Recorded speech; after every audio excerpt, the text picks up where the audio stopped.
what exactly it is that this man is accused of doing. Well, Manita, that's the key question right now, and as Saudi officials aren't commenting yet or putting out any statements yet about this case, it's very confusing as to what exactly Mr. Al-Marib did or said in order for him to have been arrested and charged with blasphemy. What we've heard so far has been on the Australian side. Now, a spokeswoman for the Australian Department of Foreign Affairs and Trade was quoted as saying the ambassador has urgently contacted Saudi authorities and will make strong representations, including to key figures in the Saudi government seeking leniency. That's about all we have so far from the Australian government. We know this is being taken very seriously at the highest levels in the Australian government, and we've heard from the man's family. They're making appeals, and they're really afraid right now that Mr. Al-Marib will not be able to survive this punishment if it is doled out, that his health is in such a state that he would not be able to survive these lashings if they are, in fact, administered. Manita? Give us an idea about, I guess, sentences or punishments of this kind. How unusual is this?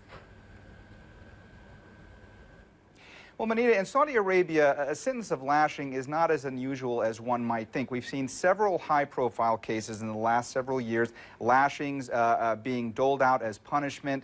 This is the kind of case that really makes Saudi officials bristles, and it's no wonder that they don't like to comment about it. It's the kind of thing that engenders a lot of international outrage, a lot of international condemnation by rights groups who claim that Saudi Arabia has a very draconian justice system. But it's key to remember, Saudi Arabia is a country in which Sharia law is practiced. Saudi Arabia is a country in which a very puritanical strain of Islam called Wahhabism is practiced. So it's really up to the judges. They have wide latitude and discretion to administer the kind of sentences they see fit. And even though Saudi Arabia the past several years has been saying the justice system will be streamlined, will be reformed, we still see these kind of sentences coming out. In the last couple of months, a woman who was caught driving in Saudi Arabia and arrested, there were reports that she was sentenced to be lashed, and that then subsequent to that she was pardoned.